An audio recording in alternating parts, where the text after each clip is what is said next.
저는 하나님의 사랑에 대해서 얘기를 많이 하고 있습니다. 구약 성경은 히브리어로 되어 있지 않습니까? 근데 히브리어로 되어 있는 구약 성경의 의미를 어, 바벨론 포로로 나라를 잃고 나서 포로 생활하는 많은 히브리인들이 히브리어를 까먹고 그리스어를 나중에 이제 그 하게 되는 그런 시대를 우리는 보게 됩니다. 페르시아 망하고 나서는 이제 온 세상이 그리스의 그 영향을 받았는데요. 그때 번역된 성경이 70인역이라는 게 있어요.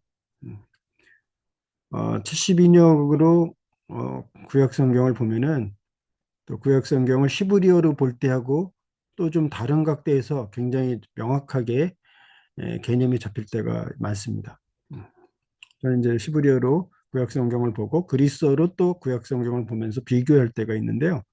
70인역으로 구약 성경의 헤세드라는 이 단어를 제가 살펴봤습니다. 헤세드는 뭡니까? 히브리어로 사랑이죠. 구약 성경에 247회 나옵니다. 그게 어떻게 번역됐는지, 유대 랍비들이 그리스어로 하나님의 사랑을 어떻게 표현했는지를 살펴보는 것이 또 좀 재미있습니다.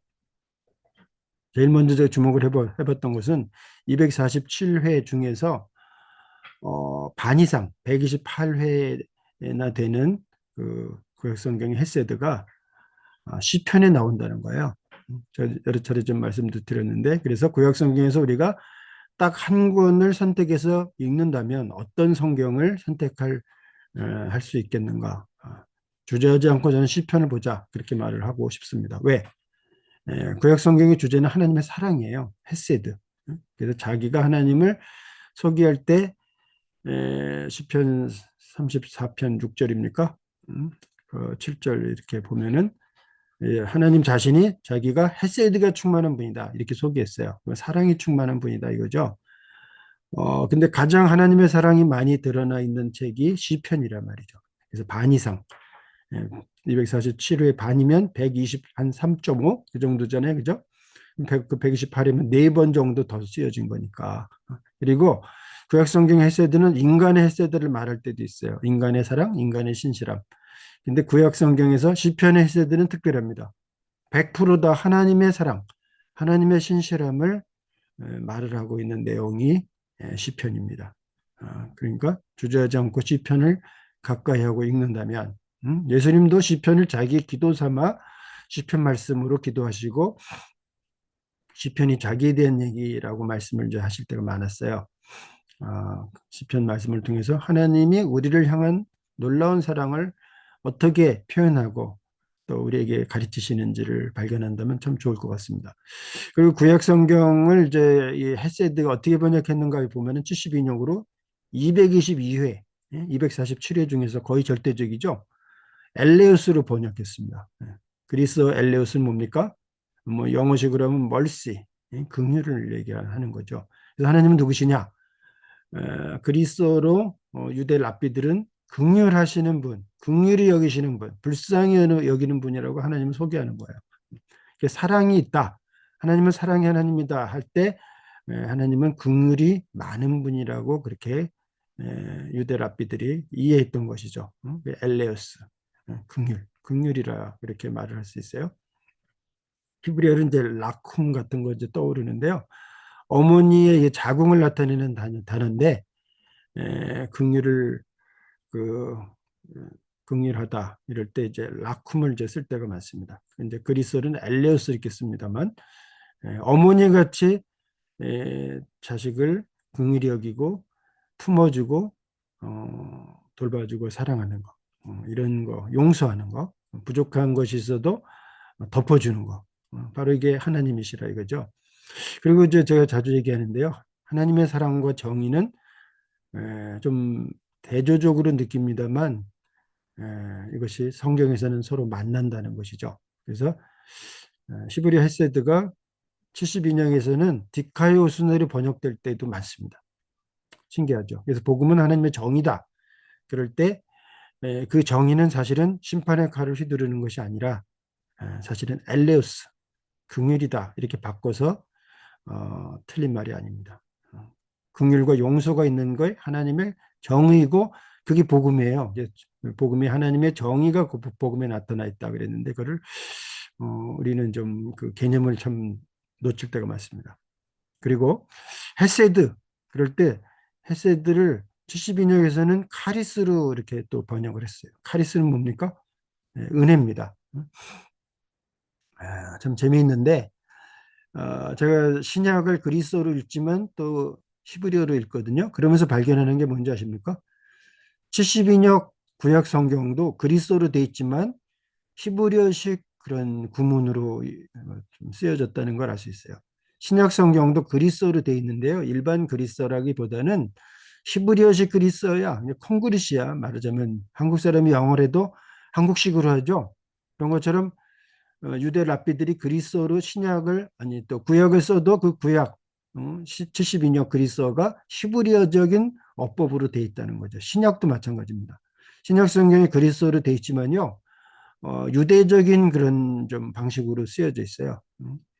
그래서 좀 나라와 권세의 영광이 아버지께 영원히 있습니다. 그런 것도 이제 주기도문에서 나오는데 그게 히브리어 중원법이에요. 그래서 이제 비슷한 것을 강조하는 거야. 몇 차례에 걸쳐서 나라와 권세의 영광. 병렬적으로 이렇게 보면 좀 이해하기가 어렵습니다. 무슨 말인지 딱 캐치가 안 되는데 한 개념을 강조하는 거예요. 어, 뒤에 있는 두 신명사를 형용사로 해서 앞에 붙이면 그 의미가 좀 딱 전달됩니다. 나라와 권세의 영광. 권세 있는 영광스러운 나라. 나라가 아버지께 영원히 있습니다. 이런 식으로. 이게 히브리어적 구문이거든요. 재미있는 것은 헤세드, 사랑인데 그게 은혜하고 1대1, 카리스하고 1대1 대응합니다. 신약 성경을 히브리어로 제가 봤는데요. 놀랍습니다. 이스라엘 성서공회에서 번역한 현대 히브리어 신약 성경을 보면은 어, 구약 성경 헤세드가 거의 축자적으로 카리스로 번역되어 있어요. 72년에 이제 두 차례 카리스로 헤세드가 번역이 되어 있는데요. 신약 성경에서는 놀라울 정도로 1대1 대응합니다. 거의 다 하나님의 사랑을 얘기할 때 사랑은 다 카리스로, 은혜로 그렇게 번역을 했어요. 신약 성경에서. 그러니까 이건 두 개 다가 아주 밀접하게 같이 생각해서 묵상할 수 있는 단어인 거죠. 사랑과 은혜. 그러면 이제 오직 은혜, 솔라 그라티아. 종교개혁 할 때 그렇게 얘기했는데요. 솔라 피데, 은혜로, 오직 믿음으로. 오직 솔라 피데스, 오직 은혜, 오직 믿음 그런 말도요. 그건 오직 은혜란 말하고 같은 거예요. 그러니까 믿음으로 우리가 구원받는다는 것은 예수 그리스도를 구주 하나님으로 믿는다. 그 믿음으로 구원받고 뭐 선행으로 구원받는 게 아니다. 그 말도 틀린 얘기는 아닌데 사실은 하나님의 사랑, 하나님의 은혜로 예수님께서 우리를 위해서 하신 그 일 때문에 구원받는다라는 그런 포인트를 더 살리는 게 좋을 것 같아요. 그리고 또 재밌는데요. 헤세드, 사랑이 두 번은 호시아, 호시오스 이렇게 번역되어 있는데 이건 거룩이라는 뜻입니다. 그럼 하나님은 사랑이다. 그런 말을 우리가 바꿔서 하나님은 거룩이다. 이렇게 바꿔서 얘기할 수도 있어요. 하나님이 우리를 사랑하신다는 것은 거룩하신 분이라는 말이에요. 또 우리도 누구를 사랑한다. 그것은 바꿔 말하면 거룩하다는 말이에요. 그럼 사랑하지 못한다는 것도 뭡니까? 그건 거룩하지 않은 거예요. 그게 죄죠. 그래서 사랑과 거룩은 같이 갑니다. 그리고 또 헤세드가 한 번은 엘피스로 번역이 되는데 소망이거든요.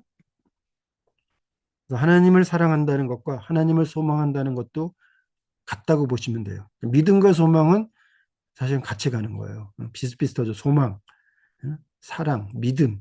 이건 이제 동의어라고 이렇게 볼 수 있습니다.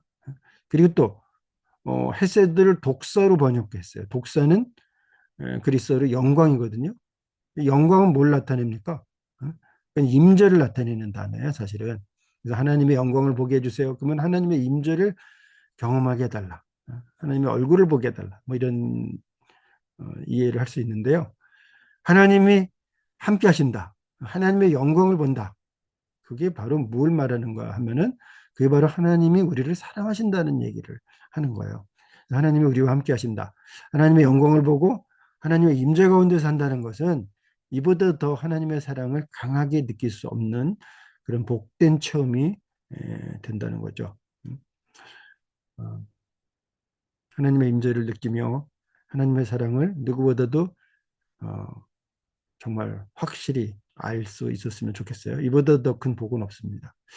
그리고 헤세드를 한 번은 오노마로 번역했어요. 이건 무슨 뜻이냐면 이름인데 요한일서 말씀이 떠오르죠. 하나님은 사랑이다. 그러니까 하나님은 사랑이라 그럴 때 하나님이란 말 안 해도 그게 하나님을 나타내는 대명사로 쓸 수 있는 거예요. 그래서 하나님 없이 사랑을 말을 할 수가 없는 거예요. 그래서 이름, 사랑인데 그것은 하나님의 이름의 대명사로 그렇게 번역을 했는데요. 예, 사랑이 있다는 것은 하나님이 있는 거다. 그렇게 말을 할 수 있어요. 누가 우리를 사랑한다. 그러면 바로 거기서 하나님의 임재를 경험할 수가 있습니다. 예, 어, 하나님의 이름이 사랑이라는 것을 어, 우리가 묵상을 하다 보면은 정말 사랑을 통해서 얼마나 하나님의 우리가 임재를 느끼게 하고 하나님의 성품을 정말 알 수 있는지 생각해 보게 됩니다. 조금 좀 이해하기 어려운데 헤세드는 다양한 문맥에서 다양하게 번역이 됩니다. 아스케 모스네로 번역된 것도 있어요. 그건 수치인데요. 좀 이건 문맥에 따라서 아주 독특하게 예? 그렇게 정말 그 이해를 해야지 될 때가 있습니다. 히브리어는 고대 언어이기 때문에 한 단어에 어쩔 때는 20가지 이상의 의미가 있습니다. 조금 이해하기가 어려운 경우도 있습니다만 문맥을 잘 살피면서 히브리어의 그 풍성함을 발견하는 것 참 매력적이고 복된 경험이라고 생각합니다. 72년에서 구약성경 헤세드의 그리스어 번역어가 어떤 것인지를 좀 살펴봤는데 하나님의 사랑을 묵상하면서 하나님의 사랑을 깊이 경험하면서 누구보다 하나님이 우리를 사랑하신다는 것을 잘 아는 분으로 하나님께서 우리를 축복해 주시기 원합니다. 감사합니다.